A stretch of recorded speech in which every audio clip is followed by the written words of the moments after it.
Talking Mm, about you're in your the basement. basement, Yeah, of the house. Yeah. mother-in-law quarters, and Right. she passed away there in the basement. Mm. So, Yeah. and you have a cot down there? Mm-hmm. Yeah. Yeah. Like I have it's like like people, how you used to have, Yeah. you'd make a pallet on the floor or whatever. Yeah. Yeah. Well, and so, yeah, my Scorpio rising is like, I know. uh, I was like, oh, you probably not gonna want to talk about this on the show. yeah. So I'm like, all of a that's sudden, funny. I'm very quiet about it all. I was chatting away and Well, at least you're before we comfortable hit talking to, record. yeah, you're comfortable talking to me privately, so that's Huh? cool. You're comfortable talking to me Yeah. about it Right. privately. Yeah. Yeah, so I mean Yes. that's Yes. cool for our friendship. It is. Right. And with Uranus on my descendant, I mean, literally Uranus is on my descendant and opposing the moon. So, and with Pluto, which we're going to talk about today, right? We're going to talk about Pluto, but Pluto is going through the literal fourth house underworld transiting for me. So it's all kinds of, whatever coming up from the deep, literally and figuratively. And but yeah, so did you have any yeah, so what I was saying in terms of like being a Taurus, having Earth in my chart and really only having that Scorpio rising, that you know, being in a place where I had the cot set up was like in the place that someone had passed away, and that was like a really I couldn't do it energetically. I didn't think too much about it because I've lived in like a lot of different homes, and I've never felt like it mattered much. I know, people pass over and like all the time. And, but just this particular time, it was just like, yeah, energetically, I can't sleep in this particular place that happened. So, I think it can uh, matter. I think it mhm. can matter, like the energy of Yeah, what has happened. That's why it's always like usually it's a haunted house, yeah, right? If something's haunted, yeah, like all the horror movie, like haunting horror movies, that's always a house. I mean, not always, but usually it's a haunted house that is haunted, yeah, right? Not a right. haunted. I mean, Car. cemeteries, like places of death, like, and obviously schools, like, you know, tuberculosis hospitals. Like, there's plenty of other, but it's a place. But a house, I guess, Mhm. because people live their lives there. People spend Mhm. the most amount of time, and then there's a lot of very personal stuff that goes on. Yeah, absolutely. Arguments and like emotions and stuff that you hide in public. In the house you don't. So there's a lot of energy that builds up, and you Right. know, in a Mhm. house. Yeah. So, Yeah, and I mean, um, that's a great metaphor in some ways for the fourth house, because the fourth yeah, house in astrology is like the subterranean, and it's the roots of your life, and it's so private, just like a house is so private where, so much happens in a house that may not happen, right? You said out in the world. And yep, yeah. yeah. It's square the ascendant, which Mhm. so is the 10th house, right? And that's very much public. It's But like, yeah. hmm, that's interesting to think about. I've never Yeah. quite. And then Wait, because it make you you know what it think makes about me. the ascendant descendant, you Uh-huh. know, kind of being like Mhm. opposite, right? Like the ascendant is very much you, your body, the mask you look out at the world through, and whereas the Mhm. descendant is the other. Mhm. Yeah. Yeah. So you Like never those. have you ever thought about the square relationship between the ascendant and the ICMC? I've never really thought about it um in terms of like energetics, like the squaring nature of that relationship. So that's kind of interesting to think about. Have mhm. you thought about that any? I mean, sometimes over the years in workshops and in books and stuff, it'll give, I've read about and talked about and heard about, like if you have Mars in the fourth house, for example, squaring the ascendant, that dynamic square gives the person's persona more of a Mars quality, I have that. because of the oh, you do? Okay. Yeah, you Yeah. do. Gemini Right, because rising, you're Virgo, which, Mars and give Virgo. me uh, 15 uh-huh. degrees Virgo. So it's 8 and 15. So, I mean, they're not like, they're 7 degrees apart, but still. Yeah, but that's active. I mean, that's an active, I would give that, yeah, for sure. And, I mean, you are very Martian. You Oh, are yeah. very, yeah, even though, Aryan. I mean, but that's so funny because I never thought about that regarding your chart, but with I do feel that Aries moon energy a lot of times more than or to some extent as much as that Aquarius. You come across like Aries a lot to me, but then, right, that would be another layer with Mars squaring your ascendant. Mhm. Well, both of my parents were sun sign Aries. Ah. And my Mhm. father, who just passed away, was Mhm. Aries sun, Mercury, moon.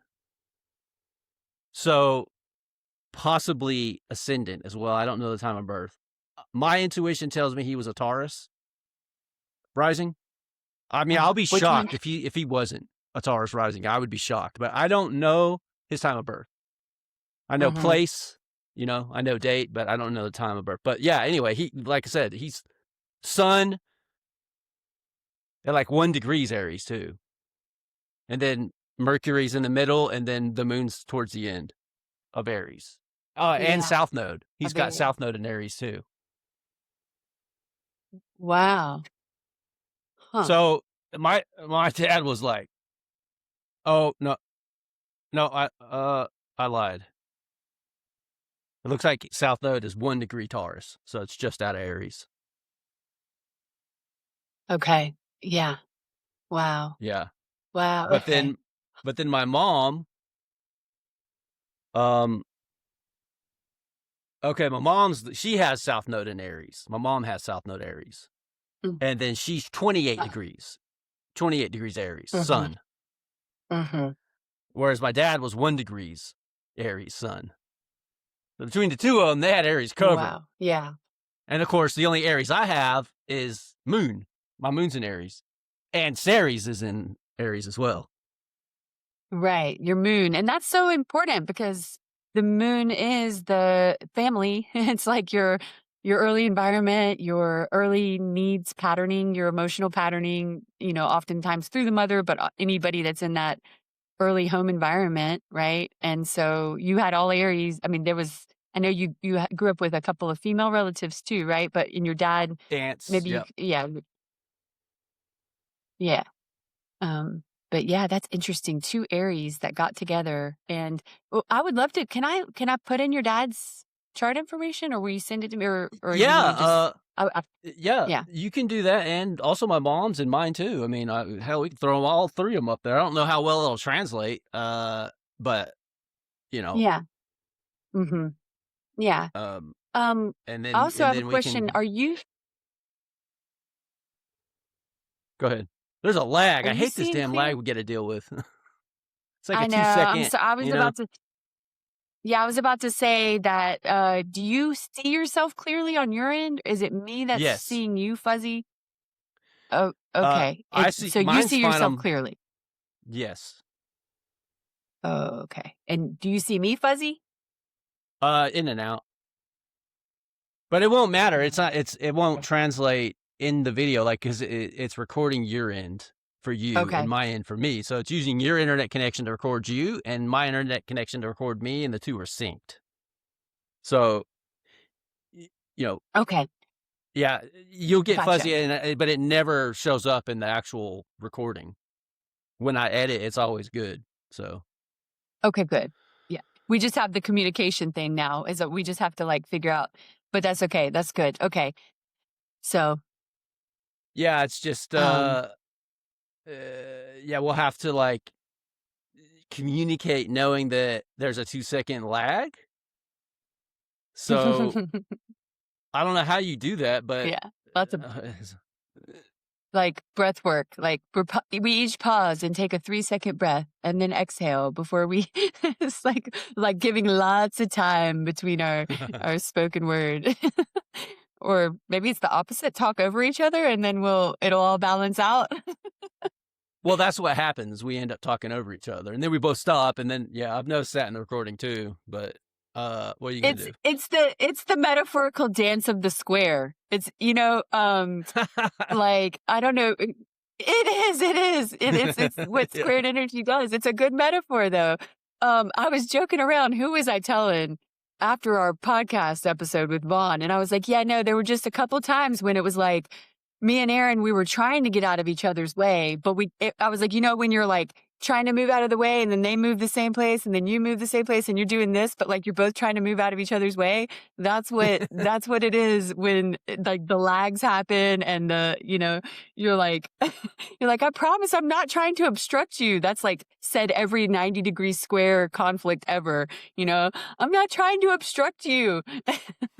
So, yeah. Anyway. Yeah. So, I don't know the best way to do. I mean, I guess I could just text you the dates and times because I have my Yeah. mom's. Okay. Yeah. And then Yeah. and then we'll just start Yeah. looking and talking about it, I guess, and hopefully it'll turn into something interesting Yeah. for people to listen to. Oh, So yeah. I'll try it. Well, I mean, I have a lot of different like questions kind of and places that, not written out questions, but places that I think would be interesting to think about, like, especially with your chart and, you know, um, and the Pluto transit and losing your dad, like if depending on how you're feeling cognitively about that and, um, talking about it and in any kind of cerebral way, which, may or may not be, you may or may not be feeling that, but, um, yeah, it's just interesting with like Saturn about to move into Aries, as well, because the that's pretty, to me, powerful symbolism with Saturn moving into the same sign as your moon, um, but Yeah, Neptune yeah, just did so I that have too. like, you sent it to me? Okay, cool. Yeah, Facebook Messenger. I sent you my mom's info, and then my dad. All I have is date of birth. So I have place too, but it's not going to help without. It doesn't matter without time, as we've discussed. Okay, gotcha, Right? Because yeah. Did you if you text don't me? have, You did? I will know Facebook Messenger. Okay, cool, yeah. Yeah, alright. Yeah, I got it. as we've Yeah, I got it. mentioned before, without the time of birth, then the place doesn't matter Uh-huh. Yeah, because that's you right. need the ascendant Which to get the midheaven. What's the other way around? Wait, how's it go when you do the? Yeah, you find the midheaven and then you find the ascendant if you're doing it with the um with the the table of houses, I think would be what that was called when you're doing it manually. I have it all in the Right. uh Parker.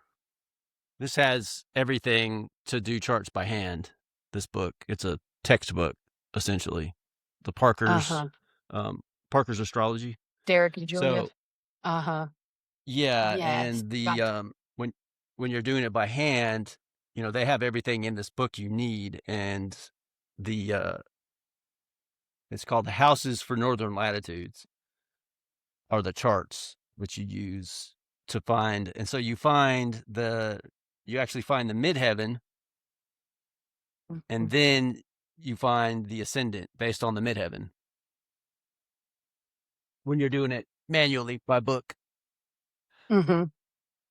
But Yeah. you can't find the ascendant or midheaven without the time of birth, and without the time of birth, if you don't know the ascendant, then you don't know you don't know the houses. You don't know what sign, Uh-huh. even if you're doing a whole sign, you don't know what sign was rising. Right. Exactly. Yeah. Yeah. But you So still having a know all birth. the planets. Mhm. It's really difficult to read a chart if you don't have the time of birth. For me, you can say a lot of general things, but you need that time of birth to get specific and any kind of accuracy, I think, you know. Yeah, all you know is planets. Right? You know Uh-huh. planets and signs, and then the moon, you just know, like, yeah, safe to say, well, it's 13 degrees in a 24-hour period. So the Right. moon is, Right. 12 hours is like 6.5 degrees, right? So if you have a clue what quadrant of the day it was in, like you can narrow it down the moon. And Mhm. then as Mhm. far as all the other planets, though, it's the day is pretty much, because the fastest moving thing outside of the moon is the sun, and that's 1 degree a day. Then Mercury, Mhm. which actually isn't Mercury's faster than the sun, because the sun's 1 degree a day. Mercury's like can be like 2 almost. I want to say it can be like 2. Although right now it's slowing 2 down degrees per because day. Yeah, Mercury's going that's right. retrograde here.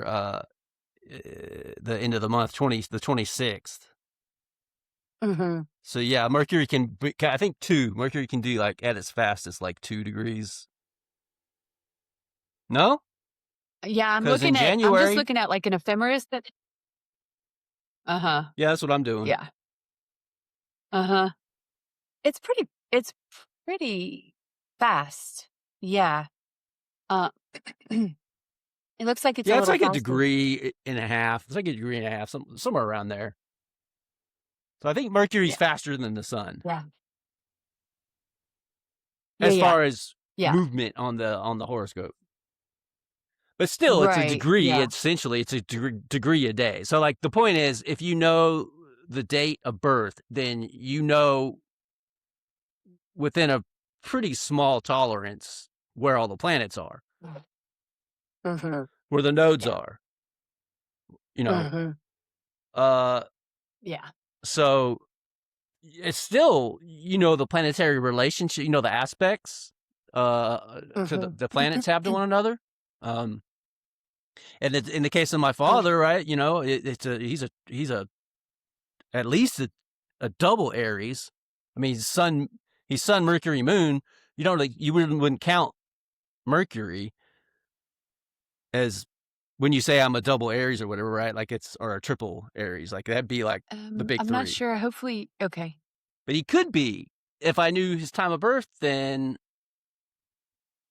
um, he would be like triple Aries if he's Aries rising. Uh oh, Man, I'm back. you're Are you back. still there? Yeah, I'm still here. Okay. I hope. It's still recording on my end. Okay, good. Good. Yeah. All right. Well, can you repeat that last little bit or Yeah, bring me up I to was just saying. what you said about your yeah, y- aspects? Yeah, I was just saying. In the case of my father, I don't know what time of birth what time he was born, but I know that he was a Sun, Moon, Aries, so he's a double Aries. So I know he's got a lot of Ooh, Aries, which if you knew him, I mean, and I'm pretty sure he was Taurus rising. rising. Mhm. I would be Mhm. shocked if he wasn't, honestly. Mhm. Maybe I'm hoping I Mhm. can find out, um, because Does uh, does the with 12th death. house sorry. Go ahead. You're hoping to find that out though, you said, and I want to hear about that. I was going to ask if part of why you think he's a Taurus rising is because they would put that all that Aries, including Mercury and Lilith, in his 12th house.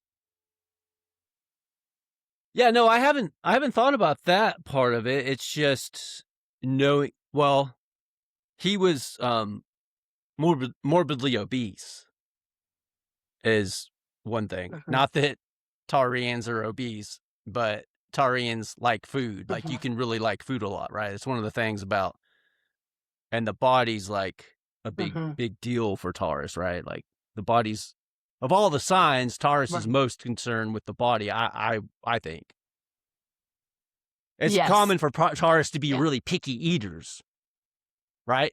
I mean, in my limited experience as an astrologer, I've noticed Taurus is like, can be really picky. Uh-huh. Yeah, So that's my fair. dad obviously really liked food. I mean, you don't get, as heavy as he was and not really like eating and really enjoy food, Mhm, and mhm, indulgences too, right? Taurians are pretty indulgent when it comes to the body, mhm, I feel like. mhm, And mhm, he was definitely pretty, like, he got diabetes pretty early, I think when he was like 40, because he ate a lot mhm, of, he liked mhm. to eat, he had a sweet tooth. He liked to drink. He drank a lot. He quit that when he got diagnosed with diabetes. He quit drinking, and that was like in his Mm, 40s. mhm, Um, mm, but mhm. just Yeah, uh, his way, I could just see him being a Taurus rising. yeah, It just makes sense to me, you yeah. know, knowing his person. Mhm, Like I said, I would really be shocked if he was not a Taurus rising. So mhm. with death, though, I know that the birth certificate can become available for Uh, like in death, right. for siblings, for children, I'm pretty sure. Uh, uh-huh. At Wow. some point, it seems to me like the birth certificate is going to be rounded up in this process. Mhm, mhm, mhm. um so I'm hoping Yeah. to find out his date of birth. And it's like, when he was alive, the last we fell out, we had a rocky relationship my whole life. Because my mom and dad got divorced when I was 4. Mhm, So my mom left my dad for reasons that were justifiable, and I'm not going to get into them right now, especially mhm, since I want to be careful to respect the family. My dad's, mhm. my paternal side Right. right now, because it's just this. Yeah. I just found out Saturday that he Mhm, passed. mhm, mhm, And yesterday we had the conference call with the funeral home. mhm. And he said it was the 6th. The, the the time of death, Ah, the date was on the 6th of okay. February. Yeah. Mhm. But, Right. previous to Mm. that, I had heard the last time that we knew was that Monday, that was the last time that someone had talked to him, was the 2nd. So I just found out yesterday they said the 6th, Mhm, and I wanted to be like, "Oh, how do we know that it was the 6th? Was that when he was found?" Because the mhm, coroner's not even, it's he mhm. passed in Arizona. He was at a lake in Arizona, um, staying in his he had a motorhome. He was he liked to boat. He fished. He liked Mhm. to fish. He was a fisherman. Uh, so Mm, yeah, he passed in his motorhome. Um, mm, so I thought it was anywhere between like the 10th through the 3rd, or sorry, the 3rd through the 6th. But they said the 6th, and I wanted to ask to clarify, like, how do we know that? But I didn't. So, but we can use the 6th uh-huh. as, but yeah, the coroner's not even going Right. to do an autopsy Uh-huh. because of the Yeah. health problems that he had. It's like obvious. And I guess in Arizona, when if there's like pretty obviously, there's no foul play and it's like you have health problems, like they won't even do an autopsy. Mhm. Mhm. Yeah. Yeah. Mhm. So, um, Yeah, so it was so complications of of, of morbid obesity, like complications from that, then yep, pretty much. Yep. well, yeah. Because diabetes came along with that. You know, he was obese. Mhm. Oh, geez, he got obese mid 30s. I remember when I was like 8, he was like probably close to 100 pounds overweight, Mhm. which Yeah. I got to that point. When I was, before I quit drinking, I was 285. And I'm like, I haven't weighed myself in a while, but I've been hanging out around like 225, 230. So 50 pounds heavier than I am now. So yeah, he was Uh-huh. probably 50, 60, 70 pounds overweight in his mid 30s. And then it continued, and he just never, he was a truck driver. Mhm. So he just never was able to recover. A truck driver with a sweet tooth and like to drink. I mean, Uh-huh. you don't have a chance. Recipe for diabetic disaster, right? And obesity. Yeah. I mean, like I say, Yeah. I put on 50 pounds trucking, and I was trucking for 6 years. But Mhm. Mhm. 4 years it took for me to get like 50 pounds overweight. It took 4 years. Because the last 2 years I had quit drinking and I lost 50 pounds. I was still trucking, and all I did was quit drinking, which is another thing we could go into. You know, we've been talking about doing like a full on addiction episode, which we could do that. Yes. Yeah. It seems like I was Yeah. thinking, when I was thinking about this episode, I was thinking about how we've been talking about prediction, doing a prediction episode, and here I predicted this Yeah. death Yeah. Yeah. based on the astrology. Yeah. I want to talk about that. I want to talk about that with his chart if you're okay with that. I mean, Yeah. yeah. With the so kind of looking at the February 6th date, because I have the bi wheel and I'm on my phone, so we'd have to put it up later and I could send it to you. It doesn't even have Yeah. We'll lines. put it You'd up be so later. happy. But okay. But yeah, um with the bi wheel, what I'm looking at, and I went ahead and put him in as a Taurus rising. Okay. But I think it's interesting that, yeah, and just along those lines though, like you were saying about he's got the south node, and you pointed this out earlier, the south node in Taurus at 3 degrees. And that's to me wild because he has that south node squaring his natal Mars at 3 degrees Aquarius. And so his nodes are squaring his Mars Uranus opposition. I mean, you know, Mm-hmm. that's, I would be willing to bet that Mars was in a very prominent place in his chart. Um, Whether or not, Oh, right. whatever his rising sign. Uh-huh. Yeah, like Uh-huh. near the MC would Uh, make sense, right? so yeah, somewhere vulnerable, honestly, because it's it's under this. I mean, he's always had this Uranus Mars complex, or, opposition. And could you see that in his personality? Mars Uranus opposition? I think so. Yeah. Of course, you should mention his Mars is in. Oh, you did. Yeah, his Mars is in Aquarius. He had Mars Venus in Mhm. Mhm. Aquarius. I mean, they were 13 degrees apart. Venus. Mhm. Well, you said 3 degrees on the south node. I have 1 degree 22 minutes for. But it's probably because you changed. Well, that shouldn't have changed the node that much. You said you put him Taurus rising. Oh, That wouldn't wait. have changed the node. No, where was he born? Yeah, Anaheim, Is that Anaheim, California also? California. That's like okay. Yeah, but it wouldn't. Okay, yeah. Um, no, it I shouldn't don't think change it that. by 2 degrees or a No, little less than. Huh. I Interesting. might have read it wrong That sounds like a when mis I did his chart. I might have looked There's at the probably feminist. some good reason you came to that conclusion, yeah. But I don't know. It could have been, like I said, I could have just read the ephemeris wrong, or I mean, I have it. I did his chart and I put it in whole sign, with just the planets, okay. So, Right, but yeah. the Aquarius.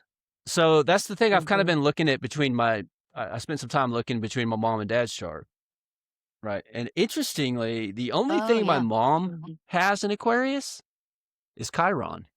Uh-huh. But Oh, my wow. dad had Mars Venus in Aquarius. Right. Mhm. You know, and Uh-huh. my mom's Chiron was 25.8, so 26 degrees Aquarius.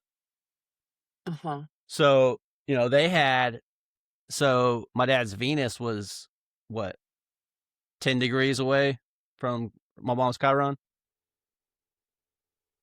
Yeah. But the only thing my mom had in Aquarius was Chiron.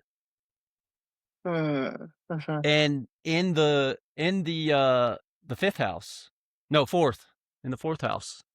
My mom had Chiron in the fourth house. At least well, of course, I have hers in equal house. I put hers in equal house because she's Scorpio rising. So, so Chiron will be Oh, no. fourth. I think I lost you this time. Oh, I'm plugging in your mom's chart actually In at the moment whole sign as well, to kind of and look at equal the house. synastry. I think you're coming back, or But I I'm was just coming looking back. like, I'm where not did I sure get which my one of us is Aquarius? actually coming back. Let's see here. Yeah. Aaron's dad, Aaron's mom. Here we go. Okay. It's struggling to reconnect, but it's there. So You're back. there we go. Hello, hello. Yes. Are you using your Hi. Wi-Fi? Are you using your Yeah, Wi-Fi I by think I chance? am. Um, yeah, it's automatically connected. I can take it upstairs. I can just take it upstairs. Can you edit out and hold for a minute while I run upstairs? Maybe it'll Uh, help. well, what's your cell signal like? I mean, it's showing that I'm like very connected to Wi-Fi, but it's automatically my Verizon 5G is probably not very good, which is why it automatically connected. Okay. So I can run upstairs. I can do that if you can wait Uh, for me for just a sec. well, I think I'll stop the recording Okay, because pause for a second. Yeah, if you can, and then I'll. Yeah, it's bad. Cool.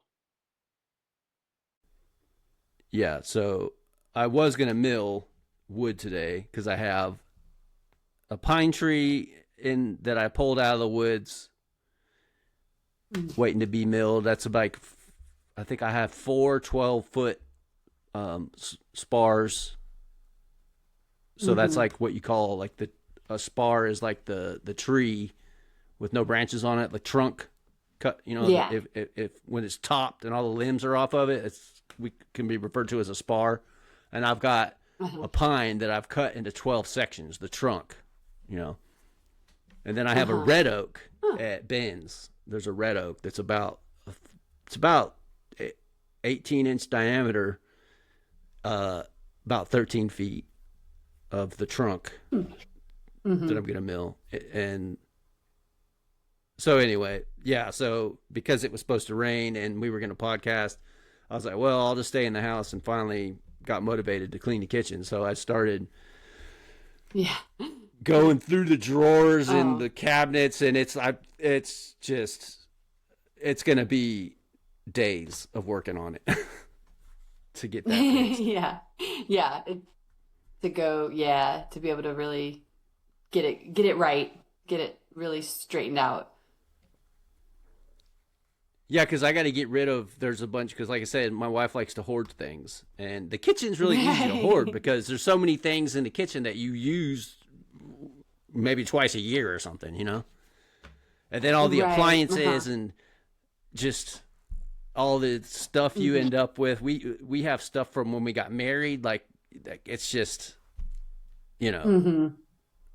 Yeah. we had two knife blocks, two separate full sets in the kitchen, and I'm like, we don't need two sets of knives, you know.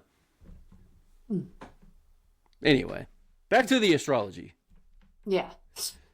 So, so, but I think we were talking about Mars in your dad's chart in Aquarius and how he has Venus where your mom's Chiron was. They have really interesting synastry. I was going to ask if you have talked to her and like how's she doing in a general way? Obviously, I don't want to be, but um, the, Oh, she's fine. I know, yeah, I know Yeah, when my mom passed away. Uh-huh. She what? oh, this lag is killing me. Go ahead. When your mom passed away. I know. Yeah. Yeah. I'm sorry because I asked you a question and then I started telling a story and I didn't really give you a chance to answer. So I'd really like to hear how you said she's okay, right? And what else were you gonna say? Yeah, they didn't really have any relationship, you know, at all. Mm-hmm. I mean, Mm-hmm. they off and Yeah. on kind of did when I was a teenager, but Mm-hmm. since I graduated high school, she got remarried and they just had no reason to ever communicate about anything. Mm-hmm. And I didn't really have a relationship with him either for a lot of the time in my life. Um, Mm-hmm. you know, it was off and on. Um, Mm-hmm. yeah. So I've talked about it Yeah. before. Like the father wound is my wound, which is Mm-hmm. another like Taurus. My Chiron's in Taurus, Mm-hmm. Right. Oh, yeah. so if he was a Taurus rising, then my it would Uh-huh. have put my Taurus Vesta near his potentially near his ascendant. Right. Yeah. And I it's would close to think, his south node. yeah, there you go. That's which really that's even more important, right? Um, Mm-hmm. Interestingly, because my Vesta is 4 degrees Taurus, so you said his South Node's Mm-hmm. 3 degrees because I had one, but Mm-hmm. that puts Vesta and Taurus and Vesta and Chiron, Right. my Vesta Chiron potentially. Well, at the South Node, his South Node, and potentially the Ascendant. Because what I was gonna say is, Right. And his Vesta. yeah, where's his Vesta at? I don't Hmm. have his asteroids. Oh yeah. So yeah, he's got Vesta at 9 degrees of Taurus, not far from his south node. So yeah, your synastry, which I just think the like family synastry is so fascinating in this way. But yeah, that south node in Taurus, Vesta at 9 degrees, and he actually has Pallas at 23 degrees Taurus. But yeah, so he Hmm. does have a little pileup of Taurus, and that Taurus rising would make sense a lot with where he had the stellium in that 12th house, which, you kind of touched on maybe that there were some issues with like compulsion or addiction or, and that I think of that with the 12th house too, with, you know, Where's his Ceres and Juno at? Ceres is, well, Juno's at 25 Gemini, and I may not have Ceres on here. I may not have specified that. I can look and tell you though. But yeah, Juno is at 25 Gemini. Um,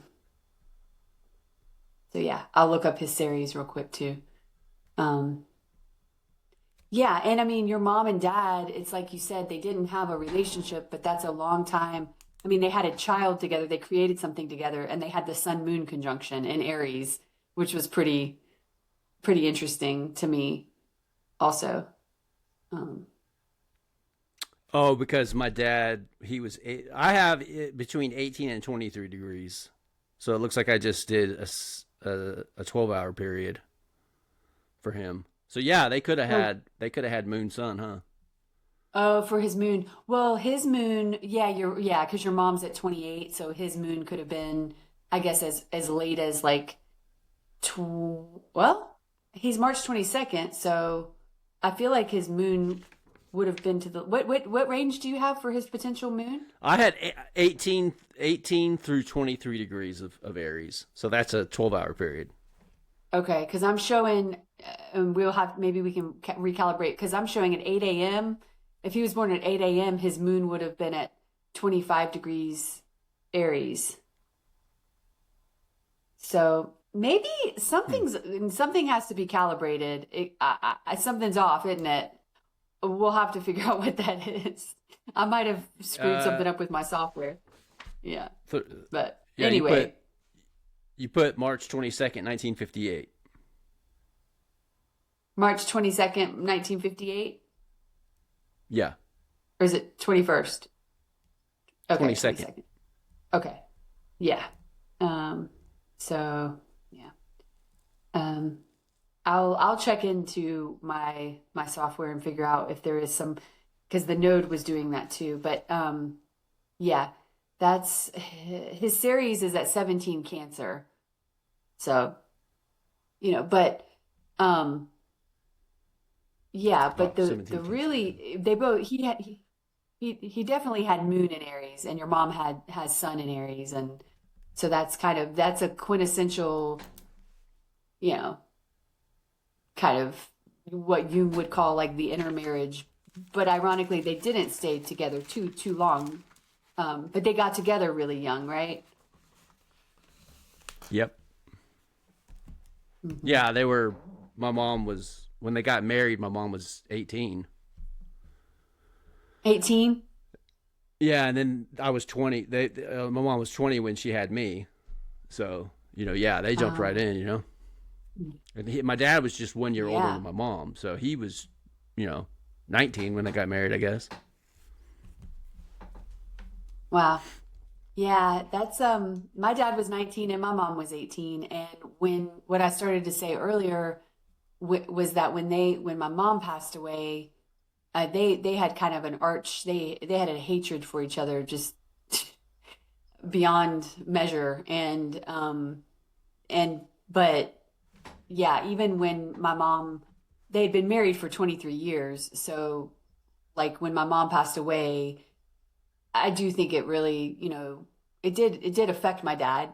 Obviously, they had 9 children together and everything, and I think they had made peace. They had made peace not too long before, because with my sister's death, I think they did kind of make really like deep peace. Which I was really happy about, ironically, because you would have thought that maybe that would have, and when people are married and that kind of thing happens, it statistically tends to really break things down. But, my parents who hated each other, it brought them closer somehow, and it brought them into a place of maybe shared grief and forgiveness. But anyway, so then when my mom passed away, my stepmom came to it was just interesting the way it kind of happened, because and I didn't really, if my dad felt a lot of grief, he wasn't very open about it.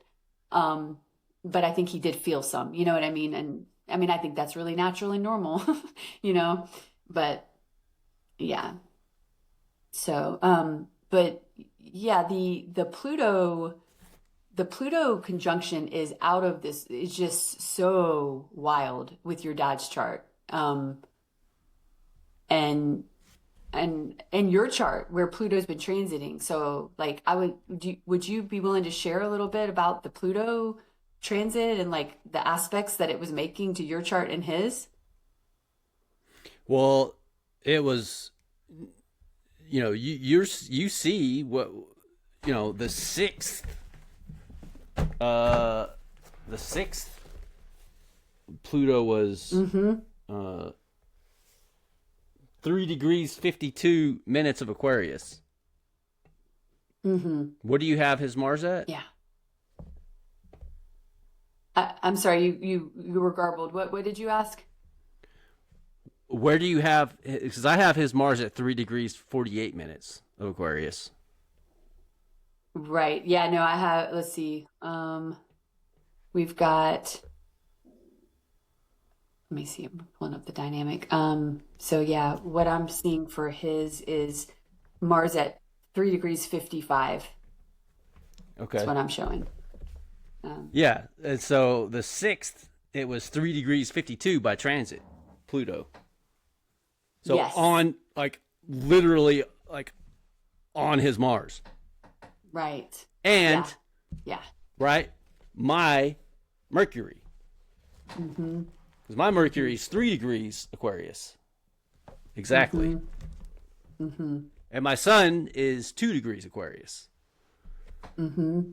Which is why I predicted that he was going to die.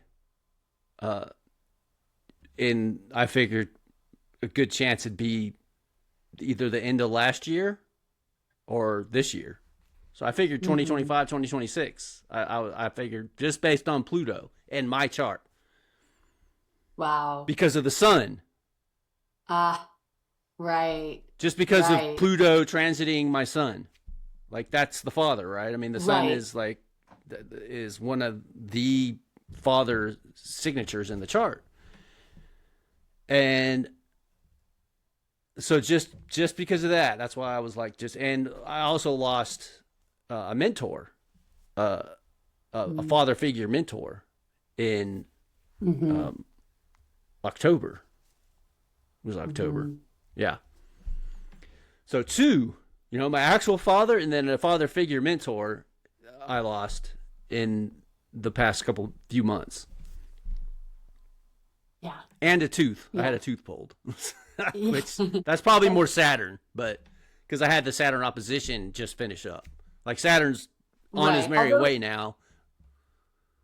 Yeah. For the last time. But had it not been for modern, like, medicine and the awareness, that tooth could have taken you out, right? Like, it sounds silly, but yeah, because I had a fistula for like 2 years. 3 years. I was just living with it because there was no pain. I had no pain, and I just lived with it because I didn't want to lose the tooth. So a fistula is an eruption. Yeah. Right in the mouth, it's like an infection, and it comes out of the gums. So it's like a pimple almost on the gums, but there was no pain, and my body was just dealing with it. But the fistula itself can get it is an infection, but I guess it can get infected. I don't understand how an infection gets infected, but it can travel the nerves down to the heart and kill you. Right. Yeah. Yeah. So it could have killed me, which is why I finally had to just do the adult thing and get that tooth pulled. Yeah. To be on the safe and side. that was just well, that was like a week before my birthday. So wow. Yeah, so in my transiting chart, there was more going on, right? Because my MC is 18 degrees 45 minutes of Aquarius. Where was the Sun at on the 6th? I can look. Yeah, it was 17. Oh, actually, almost 18. No, it turned to 18 degrees on the 6th in the late morning. So, I mean, it hit the 18 degree point. Yeah. It conjuncted your midheaven. Yep. 18. So transiting Sun was on my midheaven. Pluto had just passed my Mercury. Transiting Pluto had just passed my Mercury. Mars was damn near on my south node. Yeah. Pallas was almost returned to the Pallas return because Pallas is just passed now. And then the moon was applying to my natal Pluto. Ah, really? Wow. And Libra, yes. Oh, yeah. We've talked about, too, how the moon can be a trigger for larger, it's a hit point, right? It's like when the gun actually goes off kind of thing. It can time. So I think that's pretty interesting with the moon conjoining Pluto, your Pluto that day. Yeah. And Mercury, too. Mercury was around the south node, right? For me. Because Mercury was late Aquarius, right? Yeah, Mercury was at 29:47 at noon on February the 6th, and then Mercury dropped and hit that south node, you know, because your south node is showing in my calculated chart 00 Pisces. So yeah, like it would have literally hit your south Really? node. And Huh. yeah. I have my Still south showing node at 29? 29 degrees. Yeah. Is that the Okay. relocated All right, well chart then, you're looking yeah. at? The what? Are you looking at are you looking at the relocated chart? Because in my relocated chart, my south node moves into Pisces. So you may be I'm looking looking at look at at the ascendant. 8 degrees 13 ascendant. Yeah, a Gemini. So you're looking at the right Okay. chart. Okay, yeah, and it says that my south node is 0 degrees. So on the It's cusp saying 0, yeah, 00 in 44 minutes. Yeah. So, of Pisces. yeah. Either way, So, I mean, Mercury's right there. So is yeah, Mars. it is. Right. Yeah. Yeah. It is. It's right there. And what I want to say, and I'm glad you mentioned that too about Mercury, there's two things happening with Mercury because, and this is interesting because Mercury rules your fourth house, which in traditional astrology is, you know, how it flip flops, but sometimes it's the father, sometimes it's the mother, depending on where in Yep. history there's been this big debate, right? Whether the fourth house signifies the father or the mother. But you literally had, and the first time I met you, I remember asking you a lot about your mother because I was kind of reading that fourth house as your mother and you shared about your dad. And so it was like, it kind of contextualized it with, you know, having Saturn and Mars, the malefics there, but Jupiter, and that you had a lot of fourth house, you have a stellium, but it's interesting because that fourth house ruler, Mercury, Pluto was on your fourth house ruler, and your fourth house ruler was on the south node, which is, you know, like classic for karma and really pulling things out of your life too. So it's like that you get that overlay where they talk about when you start to, you know, when one aspect is happening, that's something to pay attention to. When two, it's starting to be this pattern. And then three, you're like kind of destiny is really showing something. And I think Mercury there very much speaks to the fact that even though you didn't get the news till later, this was unfolding, you know? And people, if you're frozen, so if I'm talking over you, I apologize. But people talk a lot, you know, people are really afraid of Pluto. And we've talked about Pluto before, even like on our podcast about, because it's really foreboding for people. And you know, there's like, what is the middle space between the Pollyanna effect, right? Oh, Pluto is just change, you know? And then Yeah. like, you know, then this more like fatalistic, like, you're gonna die, your teeth are gonna fall out and you're gonna die and 9 people in your family, you know, it's just like, but it is so literal. Astrology can be so literal and it can be so psychological and not literal. It can be really metaphorical. So which one, you know, is which? And like so many times where, you know, our debate, like I'd love to touch on our question and our, you know, our maybe the open-ended nature of like, is astrology truly able to be predictive? Because you said I predicted this, you know, and not because you were like necessarily trying to, but I imagine you were meditating on what the Pluto transit would bring for you because it's your sun and your Mercury and it's your identity and the sun is the father, like you mentioned, and your relationship with your father in that ninth house, right, which is also kind of symbolic of the father as teacher and guide. And yeah, I don't know. So, Well, yeah, and he was very Jupiterian, at least outwardly. So he could have been, honestly, he could have been a Sagittarius rising. That would make sense to me as well because, his Jupiter, where's his Jupiter? His Jupiter is in let Libra. me see. 29, I have 2950 retrograde in Libra.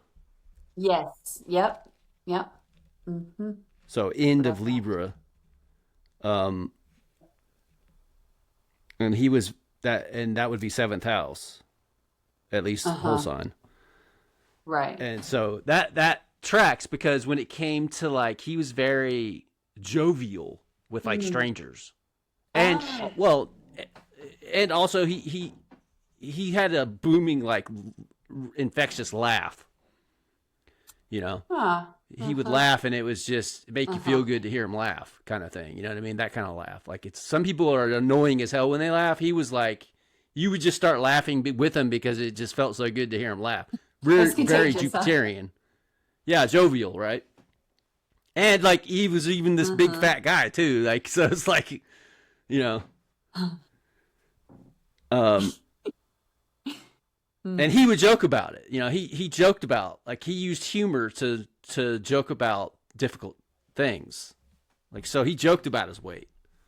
You know, he had this Uh-huh. thing. He had this thing where did you ever the oh god, what's the movie? Uh, gosh, Was it a Michael recent? Myers.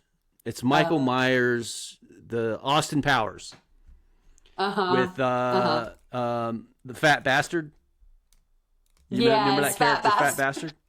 Yeah. So yeah, Yeah. my dad would do like I remember when I was like I don't even know.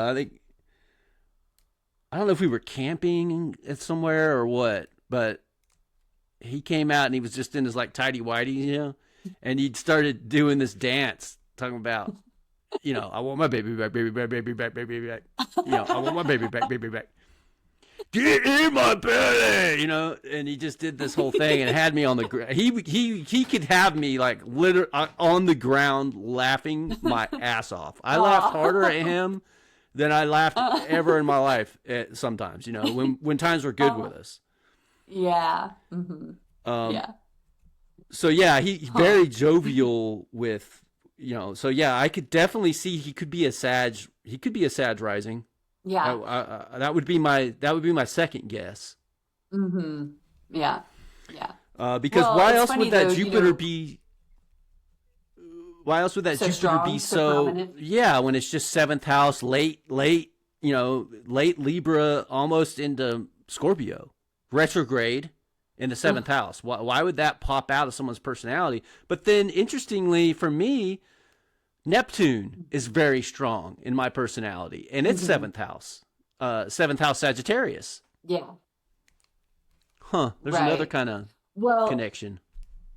but yes, and the thing is though, with your chart and with his though, with your chart, you Neptune aspects like it aspects your Mars and Jupiter, doesn't it? It aspects your ascendant.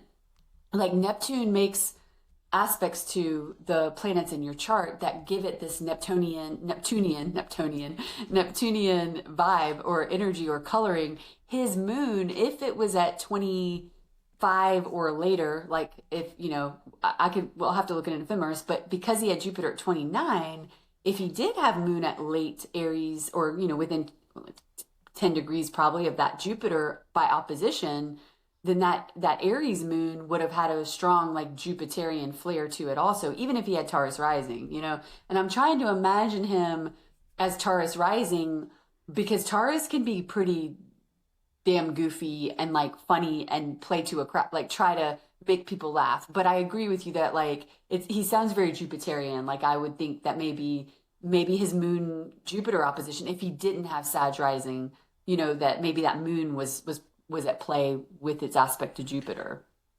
Well, he did a lot of travel when Jupiter he was stuff. young. Yeah, because my Mm. paternal grandpa was a executive in the oil industry, and they moved like he lived in Lebanon for a while, Scotland in high school. He lived in Scotland, um, so Wow. um, Huh. and he lived in Egypt. I want to say Your it dad? was yeah, he lived in Egypt for a while. All and he had three brothers, and they had crazy stories about growing up. And like I want to say it was Huh. Lebanon, but yeah, Mm. Scotland I know for sure too. And then they came back to the United States. My dad did for like maybe his junior year of high school, and that's when he met my mom. So junior senior year, I Interesting. know he graduated in California, but like most of his life Mm-hmm. before he graduated was like overseas. So, Uh-huh. and then he was a truck driver for most of his life. But he also went. So does my uncle. My uncle did this too. That during Desert Storm, they went over to Iraq or Kuwait, to put out the fires. So he worked for a company called Boots and Coots, and they put the fires out. Remember, Saddam lit all the oil wells on fire in Kuwait and in Iraq. Wow. I think it was in Kuwait Wow. where all the oil wells he lit on fire, like towards the end. And so they, both Right. my uncle and my dad, were over there putting those fires out. And then Wow. after that, then he became a truck driver. And so it was McCarty Trucking. Like my grandpa, my uncle Darwin, and my dad, and I think Darren was part of that for a while too. And my other uncle Derwin, he was a truck driver for a while as well. So, and of course, I became a truck driver. So that's travel, Jupiter. Mhm. So lots of travel, Right. Yeah. overseas Right. travel, Well, and then okay. So, long distance in the United States travel, like his whole life. right. Right. And what I'm hearing there too is number one, I'm really hearing the positive side of that Aries, like bravado, bravery, fiery. He was literally putting out fires, his exalted sun, his Mercury, his moon. It's like maybe he had, I would wager maybe his shadow side was a bit of selfish or self-centeredness, but he had Oh some yeah. really brave. Yeah. Yeah. And then the other thing when you were talking that I was thinking is like, okay, Taurus rising, right? If he had Taurus rising, then his midheaven would likely be Saturn ruled, whether Capricorn or Aquarius, depending on the degree. And that's his Saturn is in Sagittarius. Conjunct So my Jupiter, that's conjunct my Neptune. your Neptune. Yeah. And it's like that. I hear the travel of his Saturn in Sag, like serious travel, like big Yeah, deal, work related big. Yeah, travel, and like really Saturnian, but international. And then, but making a flowing aspect, a fire trine to the moon and Mercury, especially Mercury, in the mix there too. It's like, wow, yeah, that's such an interesting, and then, but also juxtapositioned with the fact that he struggled with diabetes and obesity, and it's like, how was his health when he was doing all this stuff? oh well, good. Hmm. He had a accident in the oil fields. That's really was really paramount to my mom and dad kind of falling apart too, because he was like, I don't know, 20. Hmm. He would have been like 20, mid 20s, and something fell off a derrick, an oil rig. Uh-huh. Some like Oh. from the top, some like, I don't even know. It was thousands of pounds. It's like thousands of pound piece of metal fell and crushed his foot. Like Oh he my God. leaped. He told me that story several times in my life, but like he had enough experience as what do they call them? Roughnecks, I think they call them, Uh-huh. in the oil industry, where you Uh-huh. start just roughneck, I believe it was called. Okay. Um, and you see those guys in Landman, in the series Landman All on Prime, right. with when they're Yeah, I've been watching. they showed Yeah. roughnecking scenes with guys working on working on the derrick, the drilling and like the Yes. huge pipes and shit. But Yes. something from above like snapped, and he heard the sound and knew what it Uh-huh. was and jumped out of the way because he knew what it was. And and if he hadn't have jumped, it would have crushed him dead. But it hit his foot, Wow. and that contributed to alcoholism because he was in, the way he said it, he's at the prime of his life in his mid 20s kind of thing. And now he's bedridden in the Yeah. hospital for months because his foot was crushed into 100 pieces. Right. And Right. Yeah. so his alcohol got bad. And I think that was a big part of why my mom and dad, got divorced. Uh-huh. I won't get into any Is more that details, but with that, but yeah, that I know it contributed. And he told me as much mm-hmm. to Mm-hmm. them Wow. falling Yeah. apart. Because he was Right. bedridden, and So then when he was came that home, he couldn't injury? work. so he drank already anyway, but then now he's just laying around drinking all day long because he can't do shit, and he's in his mid-20s, and now he can't take care of his wife and kid because he can't work, and it's just he kind of fell apart a little bit, and crawled into the bottle, so to speak. Right. Absolutely. Yeah. Yeah. So that injury happened or occurred over there while you were like you had been born, or him and your mother had already gotten together. Is that, and then like when he came back, No, that happened in Texas, which is why I lived in Texas when I moved to Texas when I was 2. So I was born in California, then moved to Texas when I was 2. And the reason why we moved to Texas is because he didn't want to be he wanted to work, because in California he started in the oil industry, but it was offshore. But in Texas he could work and be onshore, not offshore, so he could be home more. So that's why we moved to Texas, because he was trying to be home more with his family. right. At least he hoped to be. I don't know. I think he still worked offshore in Texas as well, but he was hoping to like be able to work onshore, because like when you work offshore in the oil industry, you're at sea, you go out, you're at sea for like, it's like 2 months, and then you come home for like a month, and you're gone for like 2 months, something like that. Yeah. But yeah, so Yeah. And my grandpa worked overseas in the oil.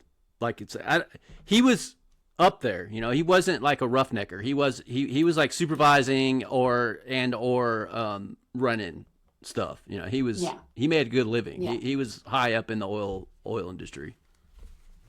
Right. Wow. That's interesting. I have a brother who actually has been living in Kazakhstan for years now and made his life in Kazakhstan because he was a geologist essentially, and ended up working his way up pretty high, and now does that internationally, like in Kazakhstan. So that's interesting. And I love Landman, by the way. So because when you describe some of these things, I can see it, because I have the imagery of that. But it's funny because Uranus, I just looked at 1978. I don't know how old your dad was when he had that injury. Was he around 20? But it just I just looked to see if anything big was flagging around 1978, and he was getting It would have been probably 83, either 82 or 83. 83? Probably around 83, yeah, because they got divorced when I was 4. And I think that whole thing went on for like a year or so before it wasn't overnight. So it was probably, I would say 82, somewhere between 82 and 83 when that happened. Okay. Yeah. So I'll look and see 82, but what I was looking at was 78, and it looked like he was getting his Uranus square Venus, but who knows how long it lasted, because that can be a little bit of a longer transit, but it looked pretty close to exact in 1978. So but you weren't born yet. So yeah, that would have been a little too early for when, maybe that was when him and your mom got together. He was struck by Uranus hitting his Venus by square or something. But let's see. Yeah. Interesting. Yeah. Which ended up producing in a little Aquarian baby. Right. Exactly. Yeah. Yeah. Uranus, right? Ruler of Aquarius. Squaring Venus in Aquarius. Yeah, lots of Aquarius, like very strong Aquarian vibes. And I mean, his Mars Uranus opposition too is, I imagine he was kind of a rebel in a way, like against. Oh my God, yeah. Yeah. Oh yeah, big time rebel. That's where I get it. Like, well, I get that from him. Like, I've always been very contrary, and rebellion's always been top of my list of things to do, just for no reason, Yeah, and probably pretty smart, like think outside the box. Do you know if the intelligence gene runs through your mom's side or dad's side? Not to incriminate you or either side, but like, where would you say that kind of unconventional energy comes from, or does it come through both sides, in different ways? Yeah, no, it would definitely be more my dad's side. My Huh? mom's my mom's a lot more conservative in, well, but Mhm. she has moon MC Pluto in Virgo.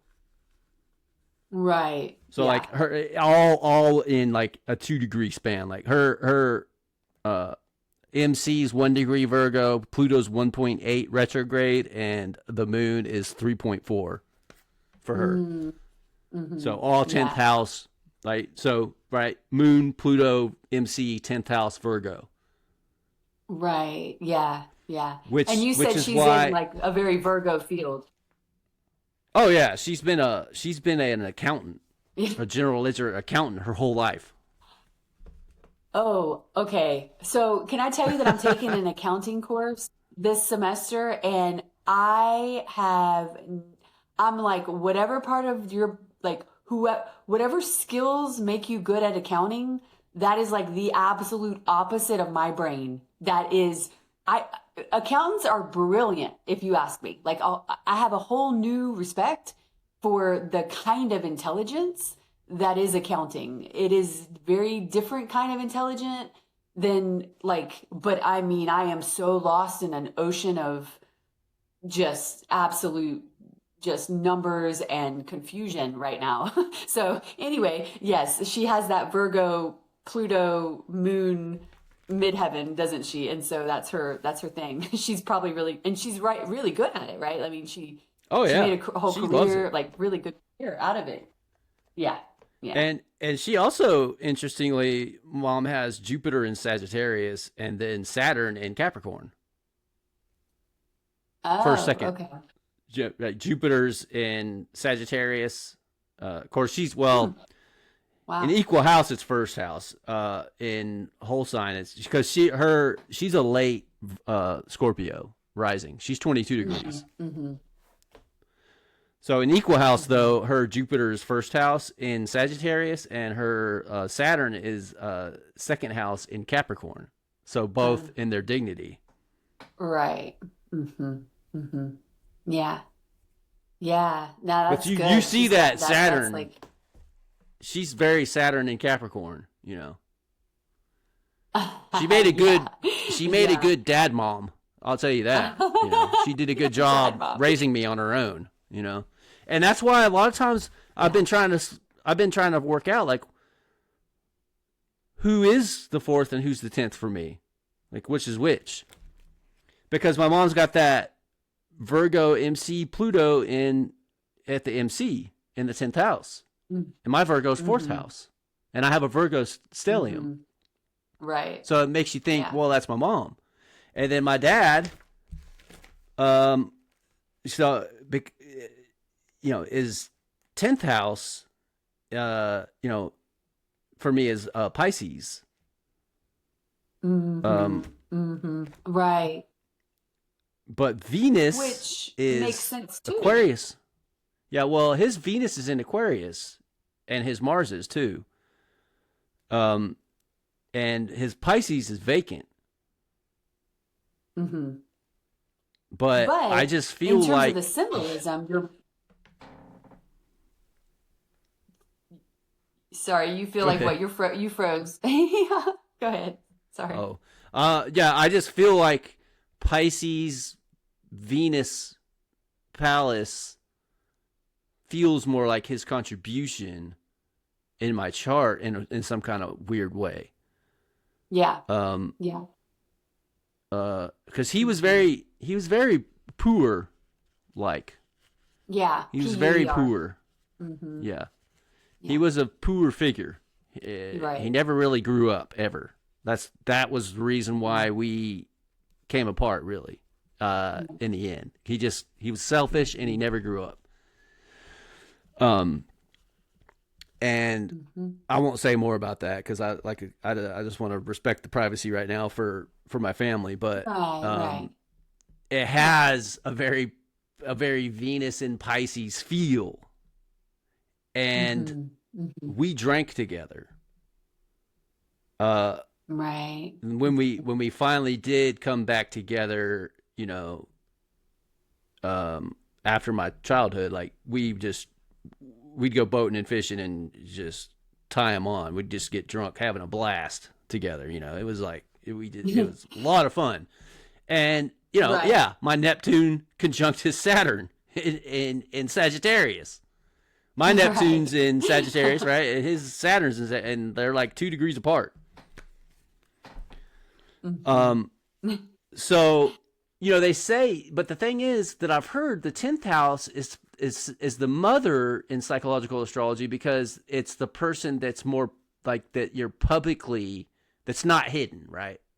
Whereas the father Right. can be hidden even in like the father's away working or whatever. He's just not around as much, and that's my understanding. Kind of where, and then if you add the ancestral kind of paternal from the patriarchy kind of way, like it's customary to take on the husband's last name when you get married, right? So like it's Mhm. because it's the patriarchal paternal lineage is like the Mhm. ancestry, and whereas the maiden mother, her ancestry wouldn't be as considered as much. So it's like the fourth house is just got more associated with the father. But in this case, I feel like it's probably reversed for me.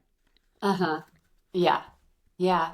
Yeah, because and the roots of and your mom's Virgo, it's like she held the literal she held it down on a material level. She was there on the day to day, the concrete, the material world, and then all of the connotations of Pisces energy, which was that your dad was somewhat elusive, right? Like there was a certain kind of non-material to his presence. He was always there, but in that similar Pisces way, sometimes the literal in-person nature of his presence was elsewhere, and um, yeah, the synastry of your mom, she just that Virgo stuff just drops right into the fourth house, right? And um, Yep. so yeah, that's interesting. And I love that your mom and you have a North Node Moon conjunction. That's like, well, out of sign, right? By your calculation or whatever, but that your North Node is very close to your mom's moon. It's like within 4 degrees, right? Um. Oh yeah. Yeah, so like she Yeah. really brought you forward. Uh-huh. I haven't. I Yeah, haven't. it's I cool. haven't noticed that Mm-hmm. because yeah, I have my North Node being 29 degrees Leo, but if Yeah, it's so you wouldn't if have it's counted the it out of sign. it wouldn't. Well, that wouldn't be out of sign then, right? If it's in Virgo, it would be in the sign with my mom's moon. Oh, you know what it is? I bet it's mean node, true node. Are you finding the true node? Probably. I'll have Yeah, to I think look. that's Uh, probably why there's a difference. yeah, Yeah. that's what it is because the I had to use my other ephemeris for them because the one that I use daily is Oh. it starts in 2001. So yeah, Hmm. that's the difference there. Difference because it's usually like a 1 degree is going to be like the difference max, right, between the true Yeah. node north and the and I can't even at the top of my Right. head now. I don't even remember the mean node and isn't it the difference of like the center of the earth as a compared to oh god, what is it? That's what Ooh, it is. Like the yeah. true node, it's like it's the true node is taking into account from the center of the sphere of the earth. And then like the Yeah, yeah, mean node is like I'm not sure what it's like the surface of the earth or something. I don't no, know. I can't remember. yeah. No, you're right. You're right on. You did a good job explaining it. So real quick search just to get the clarification. Mean node is an average position of the lunar nodes, while true node represents the exact real-time position, including all fluctuations. So I guess it would be like as it's fluctuating, but the mean, which would be almost like your average, kind of like a mean number would Yeah. be or whatever. Like you take all the ones and then you average them together. So it's like you're looking at where your positioning is where the node actually was positionally, And then mine, which I think is less commonly used, it just happens to be the default of my new software program. So because I had to get another software, so I haven't changed the default setting, and that's why it's showing weird. Yeah. Yeah. For your dad's and for yours, right? Because you're probably looking at the true node at 1 degree Taurus too. Yeah. So That makes sense. interesting. Good. Yeah. Good to catch that. Well, At least we know what's going on with that one. yeah, my Virgo stellium's getting you calibrated with your new software. I know. See, and I don't even have to do anything. I just be in me, and it's like, parallel to that, adjacent to it is my Virgo's fixing your software for you. That's right. Yeah, exactly. That's right. And it's, I think I told you that the South Node you've been getting a South Node transit. It's exactly on your Jupiter, and it's on my midheaven right now. The South Node transiting in Virgo is on my MC, my midheaven, and your Jupiter, because your Jupiter is on my midheaven, synastry wise or whatever. But yeah, so there's another interesting hit South Node. in the synastry for my dad passing. Because see, that's the other thing is like with my dad being fourth house, it could make sense as well, because he had such a Martian Aryan chart, and he was very Jupiterian. Yeah, and I have Jupiter Mars in Virgo in the fourth, both retrograde. Saturn too. Saturn's in Virgo retrograde. So this is Jupiter, Mars, Saturn retrograde, all through covered from 9 degrees Jupiter, 15 degrees Mars, 27, I think. Saturn's 26, 47. And they're all 3 retrograde. And I have thought, and then with the South Node transiting Jupiter, my Jupiter, right? Transiting South Node hitting my Jupiter as my dad passes. Right. So it's kind of like another signature of fourth house that could be him, even though my mom has all that Virgo. Right. But no, to your point though, because even if you were to take your dad as the 10th house ruler, the 10th house ruler is Jupiter. So it's in the fourth house, but it's still your 10th house ruler, whether your dad is your fourth house or your 10th. You're getting these really powerful aspects to the fourth and 10th ruler on this, now, but 5 days ago as well, like on the day he actually passed. But I mean, for all practical purposes, with it being not, obviously these are processes, not events in the exactitude of timing, although sometimes uncannily so, right? But even on the 6th of February, it's like that ruler of the 10th, if he's your 10th, was getting that South Node, and the South Node pulls it out, right? Or the ruler of your 4th across your South Node. It's the South Node and that nodal axis was getting so much activity in that 4th and 10th house part of your chart. It's wild. I mean, definitely Pluto is the elephant in the room, like the elephant in the room that we've mentioned, but is just, that to me is the most profound synchronistic correspondence that is showing. It's like the Pluto transit, the head honcho. Huh? You're talking about the Pluto transit's the most profound. Yeah, because it just passed my son Mercury, and it was on his Mars. Yeah. I mean, right. And he was like his chart ruler could potentially, if he was an Aries rising, but either way, his moon sun dispositor.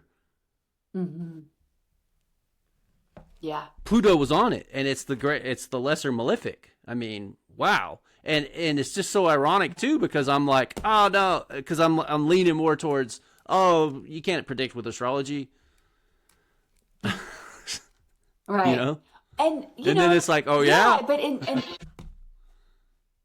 it kind of turns into like, okay, well, you did have the image and the literal projection that could be a way that it would manifest. It's not that it was necessarily destined to manifest and it had to manifest that way. But it's just odd because in terms of like when you think ahead about astrology, that's why context matters so much in some cases, because you're connecting dots. It's not like purely like random divination, you know? You're taking the context of events and then you're synchronizing them across this clock in the sky that's like archetypally geared and finely tuned to the individual psyche and soul of the person whose prototype or template or map of the soul that you're looking at, and I think you're coming back. I think you're connecting. I don't know if this is gonna show on your end when you come back, but I hope you make it back. Yeah, so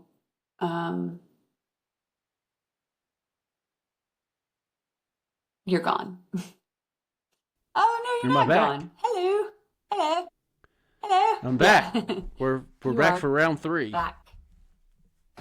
I don't know what happened. Yeah. It's Anyway, gonna be fun when you edit to see how this matches up. Yeah, I was kind of rambling on about. Oh fuck! I can't remember what I was rambling on about. I don't know. We were talking about Pluto. Actual.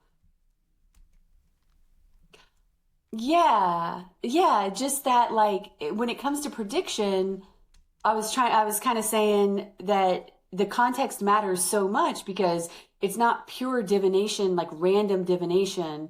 It's like the context of then taking someone's life and then calibrating it to this psyche, this map of the psyche or the soul that is the archetypal, time space synthesis that is archetypal, and then you're kind of calibrating where then you do kind of lock into this almost this exactness, but it doesn't have to manifest that way. If somebody's context is different, Pluto on the sun or Pluto on Mercury may not actually be a literal death, right? And so something that I question is when people want to know these things, I mean, it's an ethical question around prediction, and you and I have touched on this, and we've got a prediction episode coming, right? And we won't tackle it.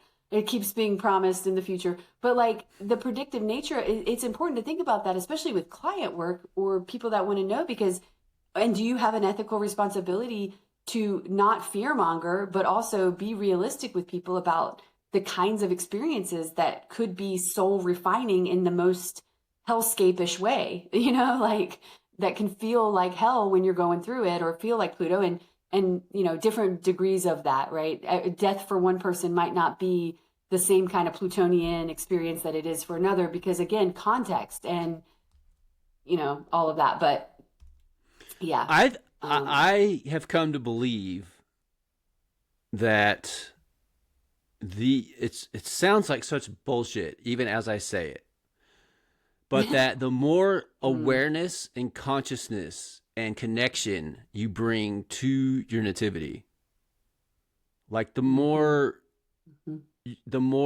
ability you have to, I feel like, insert your will and to do some magic and to like live more of a destiny and less of a fate.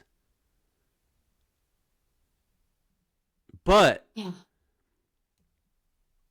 I think there's a distinction, and obviously I'm biased because of experience at this point, but I could back it up in that, with more than like theoretically, but that the outer planets are more fated because they're the collective.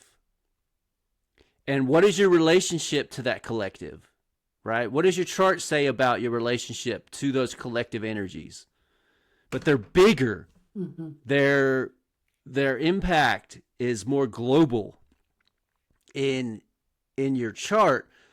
If they're personalized, then they may function maybe, I don't know. That's where I would get theoretical. and say something like, if it's personalized, an outer planet is personalized in your chart, you're more in touch with that collective energy, and it becomes more personal for you. And so the more aware you are of it, the more awareness you bring, then it will function more in the same way you could work with perhaps inner planets.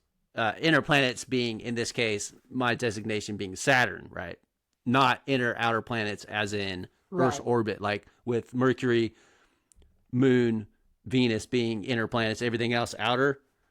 I'm saying like Saturn is like the last planet that's, but even Jupiter, Saturn are not like, they're not collective, but they're not like personal as much either, right? Like the further out you get, the more collective things get. And I feel like the more faded they get. So, you know, as far as prediction and how you predict, what you can predict. But the more you're aware of, the more you look into your nativity and pay attention to it. The more you pay attention to astrology, the more it pays attention to you. And you change. It's the whole, you know, quantum physics thing, right?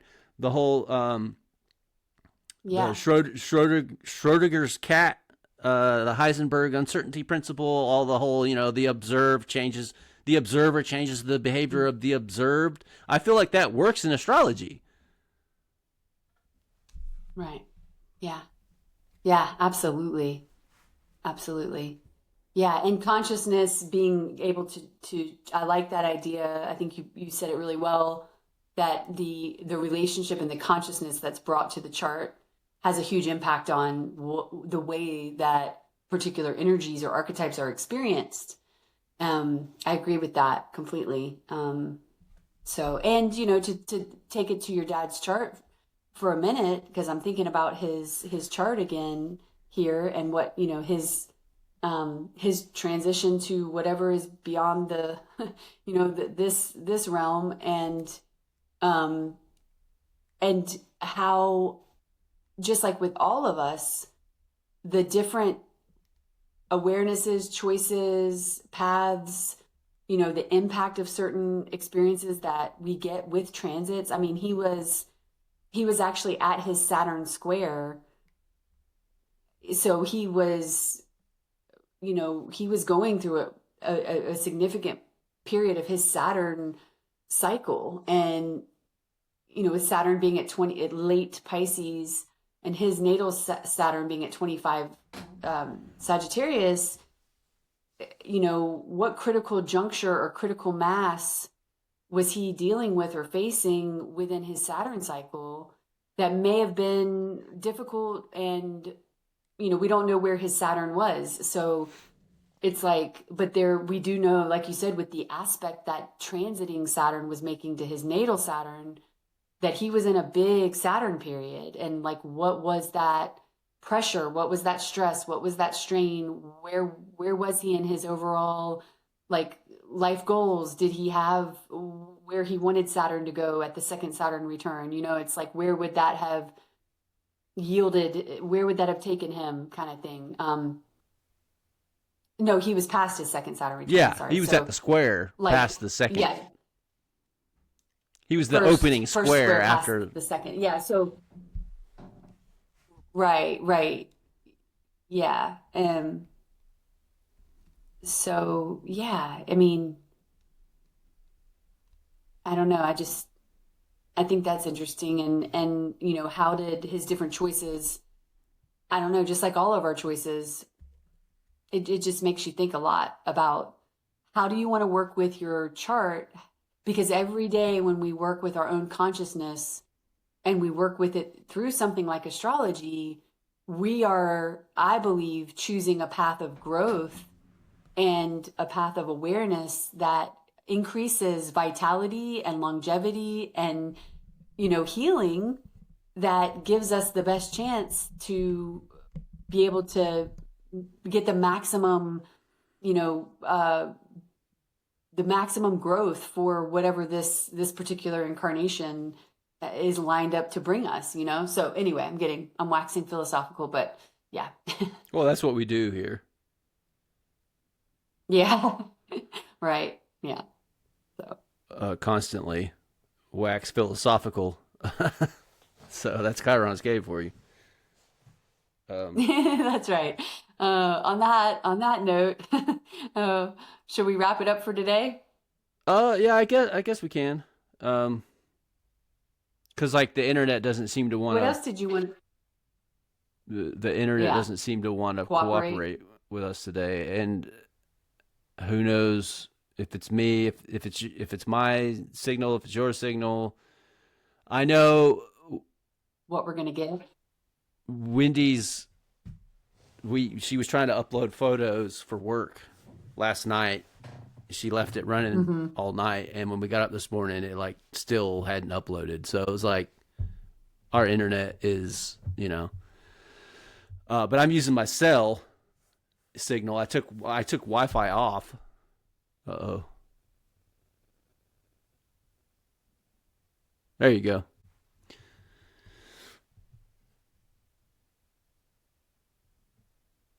Okay. I think you might be frozen again. No, I'm I still here. can't hear you. You can't hear me now? Okay.